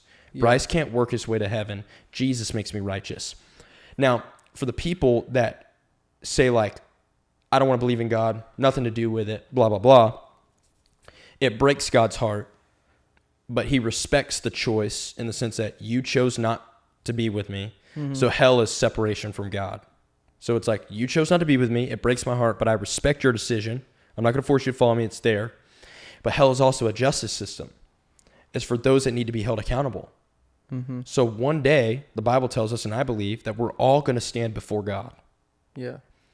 And there's no words that I can say. There's nothing that I can hide from God. My actions, my words, my thoughts are going to testify against me. Yeah. Everything I've ever done. And in that moment, it's like, why should I let you in, basically? Why should you be in heaven? Well, I shouldn't be. But Jesus did everything for me, and I believe that he's the way, the truth, and the life, and I believe that Jesus Christ has wiped my slate clean. I have faith and trust that Jesus Christ is really God. Praise God. And heaven is just being with God for an eternity, an infinite amount of time. And when I chose to live for Jesus now on this earth, I stopped living for myself. I live for Jesus. That's the number one thing that's... Yeah, keep going. That, like, the idea of stop living for yourself is the most interesting thing to do with God for me. Yeah. But back to how this conversation started, and I'm just trying to be, like, again, just transparent. Yeah, I keep think going. that people will, like, someone out there will be able to maybe relate to it. But, like, and because I'm also just figuring it out. But, like, that's another thing that, like, it's like, I don't even know why I'm calling it the bullshit meter or whatever it is. The thing that makes me, like, stops me from is like the idea of what you just explained to me. If I was creating like a business model or a marketing scheme or of like whatever, it's like, what better way than to create this thing that also, like, without having to even enforce it, creates a great community and people to not break laws and to do all these things, or else you're going to go to this awful place or this. Like, in my head, that's also like, it's like, it's funny because then it's like, that also just makes a beautiful place. So I understand that. But then again, it's like, because it makes so much sense to just be good, like it like creates good people in a great environment and polices things and all that, I could think of why someone outside of God or something would create this to like create a good world. Yeah. Does that make sense? Like, yeah, I understand what you're saying. If you're not thinking about God and it being real and you didn't like grow up in that, or like you haven't clicked for you on that, like if like I'm like on the fence of it, like that's like another thing in my mind that goes like, oh, like it would make sense that this is like, I guess like it is man-made, but like, you know, like someone would create this to there's like so many things that it gets out of it. Yeah. Does that make any sense? No, it does. I think like, let's take God out of the picture and let's talk about being a good person. At some point it gets really draining because the only thing that's making you be a good person is your own willpower. Mm-hmm. And that's awful. That's hard. That's draining because then you're going to wake up some days and be like, dang, I don't really feel like being a good person because it's out of your own strength. And that's where like the whole be like Jesus comes from. Then he becomes your strength. But where if you're being a good person to not go to hell? Yeah. So like, is that a... So then that's like every religion's POV of eternal life. So like is be as good as you can and maybe. Be as good as you can and maybe it'll be enough. So when I talk to my Muslim friends or my Hindu friends or my Buddhist friends that are working to enlightenment or working to please Allah, they never know if they're doing enough. They never know. And that's the ultimate goal. You can never do enough. So I will never do enough that's going to make God love me. That's why it's like our good works are, the Bible says, are like filthy rags to God. Meaning, you can't make me love you more just by doing good stuff. You do things for me because you love me. Yeah. And so then it's... So in a way, you're not like, not going to do these things because they're worthless, but you're going to like continue to do as much as you can to try to be useful, like in a worthy in a way. Yeah, like Jesus himself, he makes us worthy. It's such a hard thing to comprehend. Like it's not like it's like I have a hard time comprehending it sometimes because we live in a life where everything's a mathematics equation. Like we live in this constant state of worthiness where it's like I'm only worthy if I do X, Y, and Z, and if I don't do these things, I'm not valuable. Yeah. So that is transactional. Whereas God offers this new thing called grace. Grace is a gift that isn't deserved. Mm-hmm. So it's like Jesus is offering this lifestyle where he's like, okay, I'm going to give you something that you don't deserve, my own love. Mm-hmm. You don't deserve it. I'm perfect. You're not. You don't deserve my perfect love, but I'm going to give it to you because I love you. Yeah. And now I do good things, not because I'm trying to make God love me more. I do things because I already love him. And that's my motivating factor. So then Jesus becomes my strength. And so becoming more like Jesus is because, oh, well, he did it.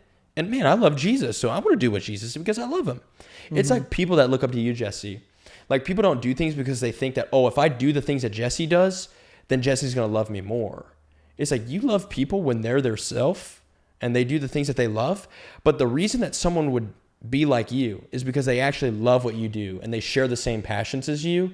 So they would maybe do things differently, or they would look up to you, or maybe kind of chase a similar dream because they're doing what they love. They're motivated by love. Mm-hmm. Do you love doing your clothing brand? Yeah, of course. Okay, you do it because you love it. Mm-hmm. Exactly. Like it's the same reason why you show up to work every day, why you wake up, and why you get fired up about your clothing brand. It's because you love it. Mm-hmm. And you love the work environment, and you're actually doing something you love, right? And I mean all the time on college campuses, and a lot of my friends that go to college, like I'll go and like see some of my friends. I'll be like, man, dude, I wish I was doing what you were doing. Mm-hmm. Like, well, what are you studying? Man, I'm studying business. I mean, it's cool, but like, you know, I wish I was doing what you were doing. Yeah. And I'm like, dang, like that's hard, like to know. And it, even from a broad standpoint, it's like, okay, I'm motivated by love. But how can I be motivated by love? Well, I know that God loves me because he died for me. Mm-hmm. I don't know anyone that's ever died for me. I've never been in a position where someone's laid their life down for me. So I'm trying to wrap my mind around this thing. But God has displayed to me that he loves me. Mm-hmm. So that's the truth. So now I can be motivated by love, knowing that he loved me first. Mm-hmm. And now that I love him, I'm going to seek him and follow him and do those things. And for you, you strongly are like, I know that God died for me and I love God. Yes. Because you're logical. Like, it's a historical fact. Yeah. Yeah. I'm trying to think of what is the, like, we're two humans sitting here and it's like why, what am I like kind of missing? Or is the like, why do you feel that way and I don't feel that way? I guess I don't want to say I don't feel that way, but I don't understand it. Yeah. Like, what is the difference? Why are you here? Mm-hmm. What is your purpose? What gives you satisfaction, significance, and security in your identity? Where is your identity? So right now you could say, well, maybe my identity is in my work, my friendships, my family, things like that. Okay. Well, all those things, no matter how much your family, friends love you, they're going to let you down at some point. Yeah. God forbid you could wake up tomorrow and your clothing brand doesn't exist anymore. That could fail. Okay. Well, those foundations are going to be hard things to put your identity in. Then you're never going to be satisfied unless those things are doing good in your life. Does that make sense? That's then, yeah. If you measure your life that way, your life can fall off or it can. Yes. Yeah. Yes. So then it's like, where is our satisfaction, significance, and security? Well, Jesus is the same yesterday, today, and tomorrow, and forever. So he's not going to change. What his Bible says, what the word says, is not going to change. So that's a foundation I can build off of. So then it's like, okay, Jesse, if you didn't have the clothing brand, you had no friends, you had no family, it was just you, would you be okay? If we're being honest. Dude, that is like, yeah. That's a very real thoughts that have been happening in the last late while for me. That is like, it's I had to make a list of like I had to figure out what my values were. That was a big thing for me. And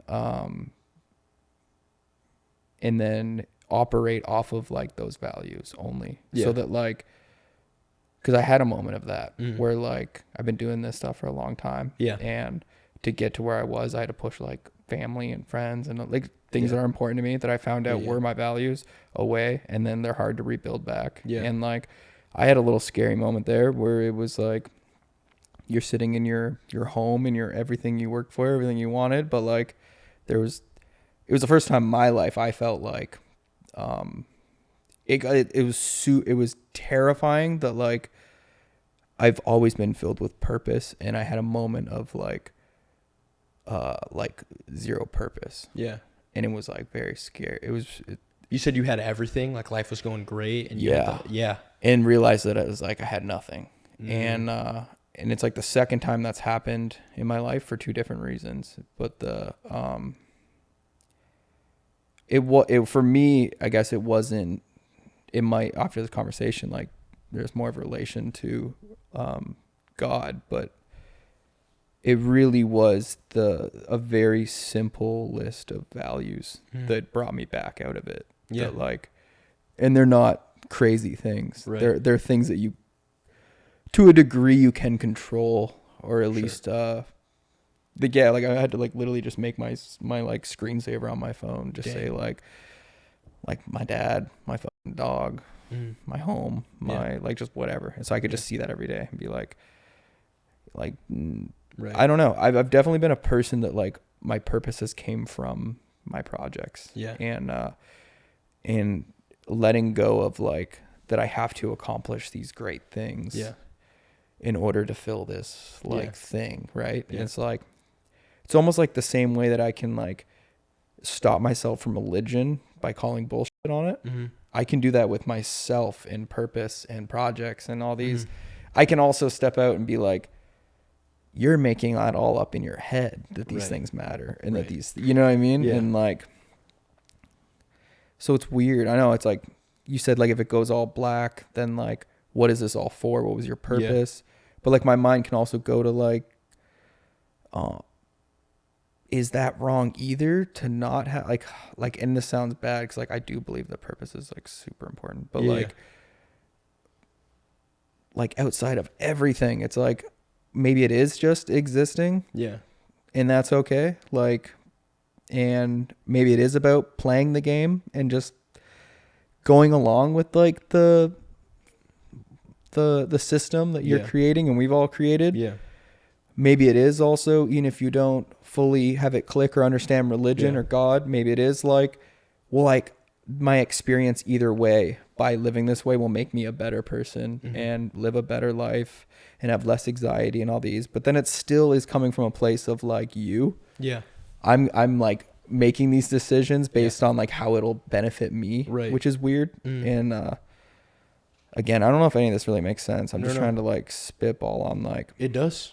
How I just think it's so wild that someone can believe something. So in like, and your life is like around this, and then I can believe something, and like my life can wrap around this. Yeah.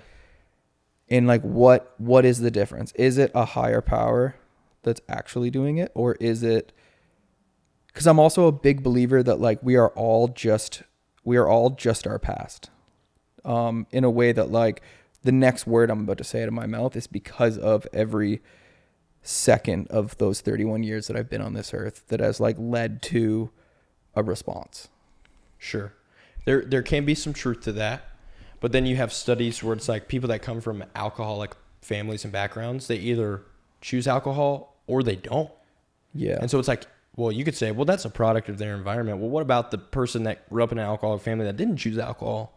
Then those moments didn't lead to that decision in the sense of they followed in those footsteps. You know what I mean? Yeah. See, my mind would go to like, that's like your chances of what, like that would be part of your, like, hey, you might be an alcoholic. It runs your genetics and all this, right? But like, but that person also got into this sport that led to him being a fan of this person that said the right things that made them go, I'm going to be different and I want to work on this. Like, it's like, I really think it's just like this pattern of things. Like every little second matters. Everything you see, hear, feel creates the next moment. Is like, it's like the thing I'm like, I'd say out of everything like that is like unsure of and kind of like along for the ride a bit. Like it's like the one thing that I do believe is like logically makes the most sense, but I don't know what that is. Yeah. You know? Yeah. And I think that in a way, some people could say like, that's like God's plan, or it's like life's plan, or it's like, it's just your experience here. Sure. It's just, I like it because it also, if I think that way, in the same way that religion could create a better world, not just your world, but a better world for everyone.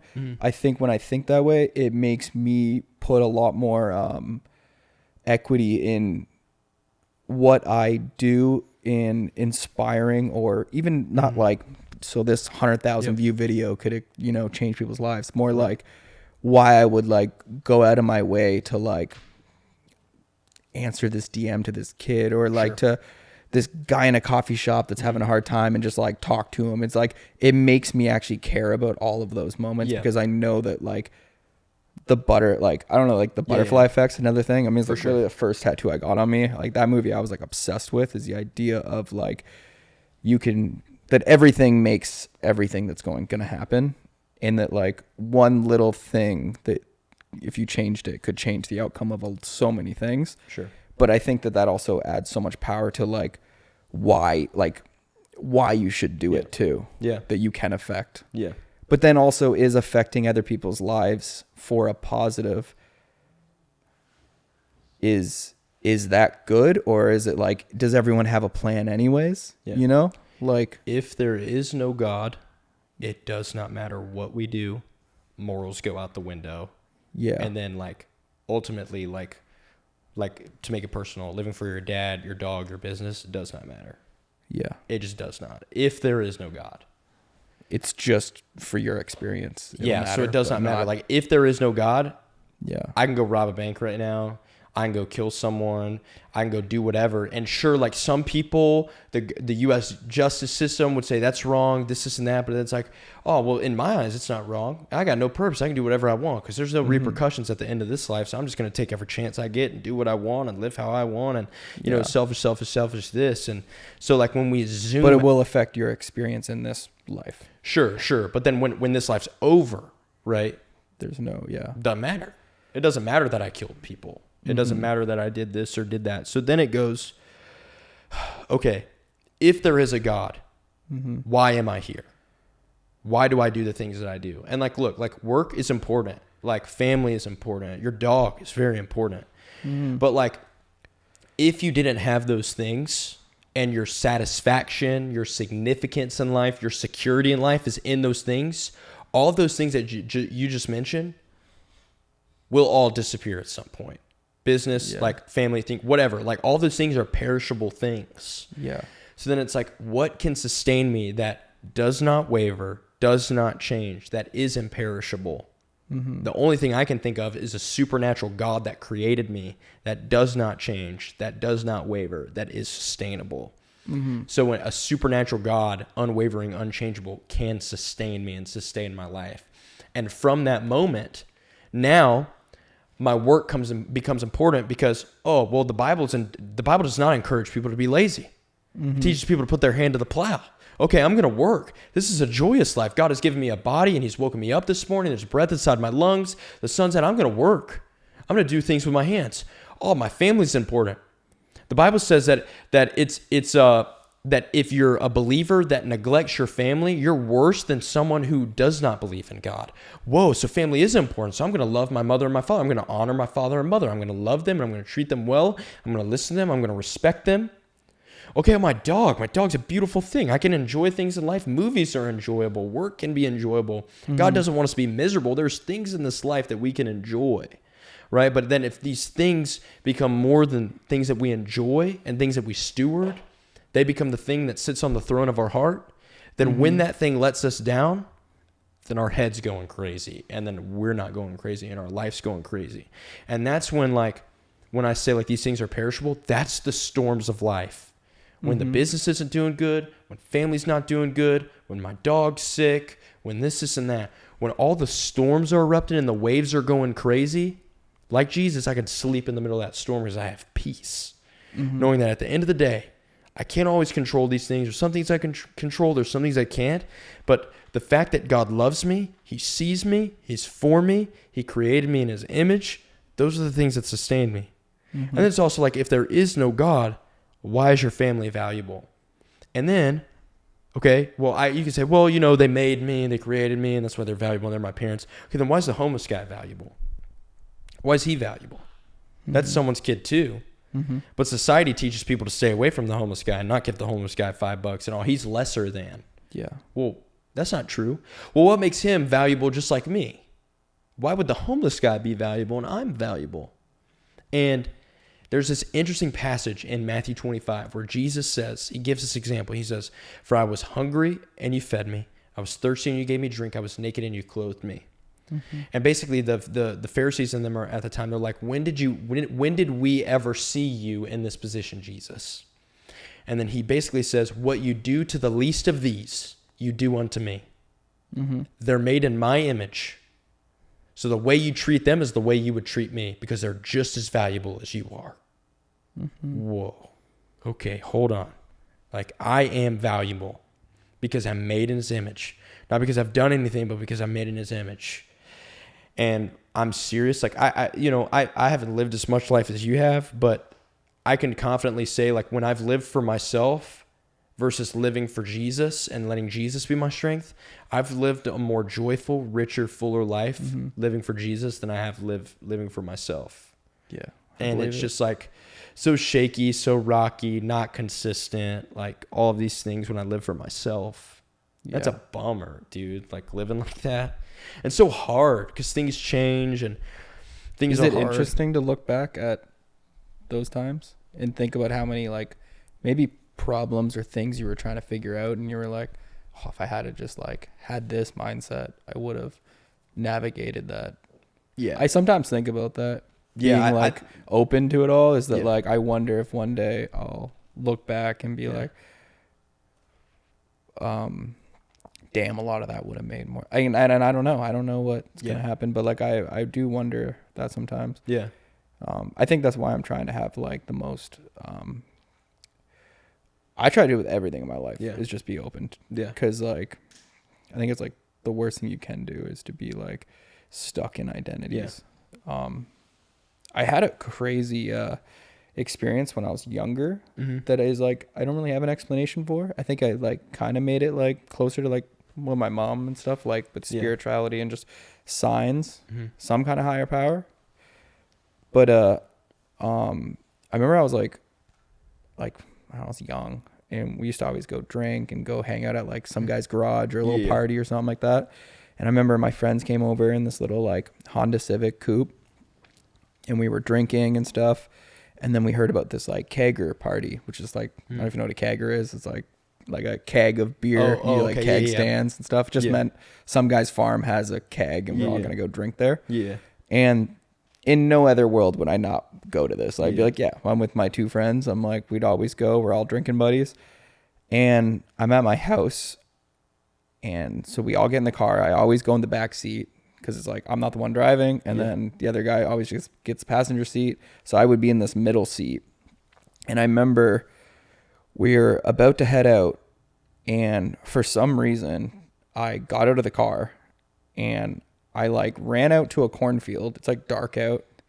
The ground's like wet. Like it's like nothing points towards why you would want to do this. Yeah. Strangest thing I've ever done. Yeah. And I went out to this cornfield and and they're like, they don't even know where I went. They're like looking for me and stuff. And I'm laying on this cornfield. And I think at the time I looked at it as like, oh, I was like drunk or something. But I remember just like crying so much and like staring up at the sky. And they just left without me. And they ended up rolling the car like 3 times, and the back seat crushed down to the floor that I would have been in. And like, I remember that was always like this, like, I had no reason to why I got out. I have no reason to why I cried. And I have no reason to, like, I wasn't going through something that I remembered. And that was like, I get like fucking, like my hairs come up whenever I talk about that. But it was like this, like, that's like the only thing in my life that I was ever like, I have no explanation to what that was. Yeah. But like, do you think that stuff is like, is there a possibility that that's like coincidence and just like these crazy things? Or do you, and if you hear that, are you like, that is like a higher power of some sorts? Do you think something is pulling you out of those situations? I don't think it's wrong to think that God wasn't protecting you. I don't think that's wrong to think that he was protecting you. I don't think it is. But I think it just goes to show how valuable you are. Okay, why wasn't I in the car that day? Mm-hmm. So does that mean I have a purpose? Does that mean God could have a plan for my life? Yeah. Does that mean that I'm here for something greater than myself? Yeah. What is that? Like, absolutely. Even think about, like, let's go even back further to what we just talked about looking back on the past. Like, I think something I the only other thing I know about you is that you're recently sober. Yeah. What all are you sober from? Is it okay if we talk about this briefly? Yeah, yeah. What all are you sober from? Just drinking. Right? Okay. Yeah. When did you have your first drink? Really young, like 12. Okay. Yeah. The reason I ask is everyone remembers when they were introduced to what they were addicted to. Okay, now imagine this. You could look back on all that life that you spent drinking and that you got sober from, and you could feel shame and guilty about it. Or you could look at it now, submitting to Christ, faith in Jesus. God has redeemed you from your past. You don't have to feel shame and guilty. He wipes the slate clean. And then the next time you meet a 12-year-old version of yourself next week. Mm-hmm. Man, I'm thinking about going to a party, but for some reason I feel like talking about you before you do it. Look, okay, I totally understand the appeal. A bunch of people are doing it at your age, but I made the same decision when I was 12. Mm-hmm. And it led to this long period of time where I made a bunch of mistakes. Mm-hmm. Okay, let's pause for a second. Now you became someone's Conan. Mm-hmm. You became someone's son. Why is that? Mm-hmm. Was all that put to shame? The Bible says that God works all things for the good for those who are in Christ Jesus. God could use your awful past or whatever in any regard, not just with struggles with alcohol. God can use any of our awful pasts, redeem it, and then use us to stop people from doing what we're doing, to encourage people in another direction so it's not in vain. So that's when I go back to this moment of you in the car. Like, there is a reason that happened. I don't exactly know the full reason. Maybe we won't know until one day we meet God. We say, all right, what went down? Why did that happen? Mm-hmm. Or maybe you'll find out later in life. You wouldn't be doing what you're doing 20 years from now if it wasn't for that moment. Yeah. You wouldn't be here now. Mm-hmm. You wouldn't be able to talk to young kids or young adults or whoever it may be going through what they're going through. We wouldn't be sitting here having this conversation if we did it. Mm-hmm. We wouldn't be able to pull someone out of a pit with Jesus that has the same questions that you have that are too nervous to ask them, but you had the boldness to come down, sit in a chair with cameras on, talk about the struggles you're going through. They just so happen to think of the same thoughts, emotions, and feelings that you have, except the things that we're talking about are answering all the questions that they had that they were just too nervous to ask anyone. Yeah, crazy. Why are we here? What's the purpose? So I don't think it's coincidence that you weren't in that car. Mm-hmm. The events that led you there, whatever it may be, your reaction to whatever. God can use anything. But the fact of the matter is that you're here, and I just don't believe you were made randomly. Yeah. And, some people are like, someone came up to me one time and was like, man, Bryce. Bryce. It's true. The way I'm thinking is that it's all just random. Yeah. I kind of hear what you're saying. Not all random. Yeah. A kid came up to me one time and said, I was just a Valentine's Day accident. My parents had a frisky night on Valentine's Day, and then that's the whole reason why I popped out. And I said, well, hold on now. Like, just because we think that our parents made a oopsie or didn't mean to have us doesn't mean that we're a mistake just because our parents didn't plan on having us. Yeah. There's someone outside of our parents. Yeah. The Bible says that God knew us when we were in our mother's womb. So God had a plan for me and Jesse before we ever came out of our mom and dad. Whoa. That's so cool to think about. Mm-hmm. If God really is real and he knew me when I was in my mother's womb, before I was in my mother's womb, God knew me. He had a plan for me. He had a purpose for my life. Wild. That's crazy. Yeah. Pretty wild to think about. So the stuff's not random. We're not in some, it's not like, God shook a snow globe and threw it on the ground and then the universe came. Yeah. Like, the only thing. Because what else in life? Sorry, I keep cutting you off. No, this is good. What else in life is like that snow globe thing you just said? It's like, what else in life is like that? Where you just, it just is. Like, and it's perfect. Yeah. That's like the most mind-blowing one that makes me like really think about it. Yep. It's kind of crazy. Like, why, like, if I think logical, why do I think that that's logical? Yep. Yeah. It's not. It's not logical, and that's why you wrestle with it. Because it's not logical, and that's a good thing to think about. Like, human beings was the only thing in creation that God decided to make in his image, not the animals. Can you say that one more time? My bad. So God created the ocean, the sun, the moon, the stars, the animals, the plants. The only thing that God made in his image with his imprint on was man. He said, let's make man in our image. Let's put our imprint in mankind so that they're valuable, that they're more valuable than the grass, than the sun, the moon, the stars. And those things matter. And those things, the order, the intricacy, the detail, the specifics, they point to an intelligent mind and they worship God in a sense. But man was made in his image, imprint. So there's this analogy of like a clockmaker that's like, imagine if you were in the deep forest, thousands and thousands and thousands of miles away from anything. No life has ever touched. You're walking through this forest, and then you stumble upon a pocket watch, and you flip open the pocket watch, and it's functioning, it's working, it's got all the mechanics in it, it's got all the batteries in it, and down to the second is on the exact time that the Earth is rotating at. That just appeared. Someone just put all the mechanics in a box and shook it up and threw it in the forest, and that is like, what? Like that? There, no way. That's like, and that's why I love about you saying like I'm very logical, because God's not trying to do mental gymnastics with us. He's not trying to make this a super hard thing for us to wrap our minds around. He is very logical. He's very intentional, very specific, and that's why I think it's intellectually dishonest for people to say, "Oh, all this stuff came from nothing." The only thing that comes from nothing is nothing. Yeah. Something has to create something. Yeah. And so it's like, who did it? And we believe that it's God. And out of everything, and that's enough to believe in God. Yes. To start the train of thought, the snowball effect. Someone created this. Who did this? Because when I've asked people, I'm like, I hear that a lot.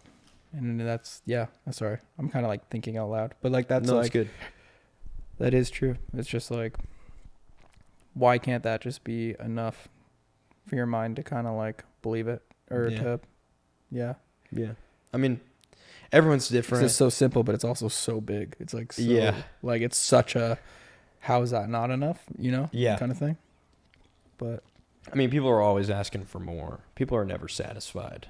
Yeah. I mean, like, even in the Bible, like, you got Jesus who is walking on earth that's done tons of miracles already, who's done more than enough to prove that he's God. And these people go, Jesus, give us another sign. We just want to make sure. Give us another sign after he's done a bunch. And he's like, you guys are crazy. You guys, he calls them a wicked generation. You wicked generation. And he says, the only sign you'll get is the sign of Jonah. I don't know if you know the story of Jonah, but it's like this guy got swallowed by a whale for 3 days and then got spit back out. And he's like, just as Jonah was in the belly of the whale for 3 days, so will the Son of Man be in the belly of the earth for 3 days and rise again. So Jesus said, the sign that you'll know that I really am who I say I am is when I rise from the dead. When I die and then rise from the dead. That's what he said. And they don't understand because he uses this like unique way of displaying it. But that's what he says. And it's like, what the heck? But even that's not enough. And that's like today. It's like, well, I'm having a hard time believing in Jesus. And it's like, well, and this is just you. This is a lot of people. A lot of people do this. Well, Jesus revealed himself and claimed to be God. And that's still not enough for people. And God's not mad at that. He's revealed himself through design, intelligent design, through the Bible, through history, through Jesus, and all of these things. And it's like, okay, like, man, I'll never fully, like, I can't prove that God is real, but it's like, where does the evidence lie? Where's the overwhelming evidence? And there's a lot of like non-Christian historical evidence that talks about Jesus. That's just so reliable and so fascinating and so profound and magnificent. And to be honest, like, we'll never understand everything about God. It's a supernatural being. Yeah. We're finite, limited in our brains. We won't be able to fully wrap our minds around everything. And so, like, I honestly think this is kind of like my last thought. It's like the Bible says, if you lack wisdom, ask God and he'll give it to you. And Jesus says, blessed are the pure in heart, for they shall see God. Yeah. So I think if we are genuinely, our heart is hungry and we're desperate, say, God, I'm lacking wisdom in this area. Give me wisdom. Help me understand. Help me understand. Reveal yourself to me. Help me understand that he will. And if we draw near to Jesus, the Bible says he will draw near to us. And so the fact that you're curious and have an open heart and an open mind is like the first step. That's like the first entry step. And even if we fully don't understand things, there's still things I don't fully understand. I don't know everything. And that's just like the open mind. Okay, God, I'm going to try this and I'm going to continue to seek you and make it known and things like that. And so I think. And you'd say that's okay. It's okay to not have everything figured out. Yeah. Like God will help us. God, that's his whole point. He doesn't leave us to be alone. Yeah. He gives that's us. That's what I'm taking from it a little bit. Yeah. So I think that might be good people to hear maybe. Like I think the idea that you don't have it figured out can also make you repulse or pull away a bit for like anything in life. Yeah. But I mean, are you really ever going to have anything fully figured out? I mean, society progresses, adapts. No. So then it's like we have to be kind of comfortable with like not knowing everything, which is okay. Yeah. And to be honest, that makes God more holy to me. The fact that I don't know I can't fully understand everything about him. Yeah. But I can understand enough.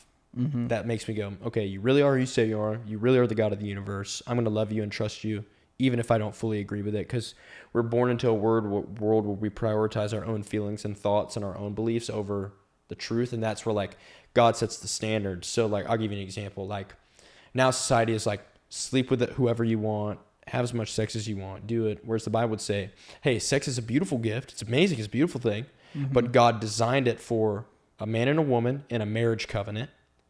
And so it's enjoyable for that. And it's an act of worship when it's in that. And anything outside of that would be disobeying to God. Okay, well, society today would be like, well, you can go sleep with whoever you want. That's fine. And then it's like, well, God had this original design. And so I think that's like what God is like bringing back to us. God has an original design for creation and mankind. But because of sin, we've strayed away from this original design. So when we're listening to Jesus, we are trying to turn back to how God originally designed us. So where society would say, sleep with whoever you want, and you could have someone who has sex, a sex addict that has sex 3 times a day. And then if they put their faith in Christ and they look at the Bible and they see what this is, and they would go, okay, well, if I really believe that Jesus is God, then I'm going to stop having sex 3 times a day, and I'm going to wait to commit myself to someone, and then when I marry them, I'm going to save sex for that. Yeah. Like, you see what I'm getting? Like, there's like a standard. I just use that as an example because, like, that is what Jesus will do to you. He'll change what you thought was right to what actually is right, because God has a design and an intentional purpose and origin and things like that for his creation. Yeah. Yeah, if that makes sense. It does, yeah. Yeah. 100%. I think, yeah, I have a lot of respect, and I think it's very noble that you're willing to, like, be open and talk about things that you're working through. Yeah, dude, I appreciate you having this conversation with me, man. Yeah, bro, we can have more not on camera. You got my number and stuff, so we can chat.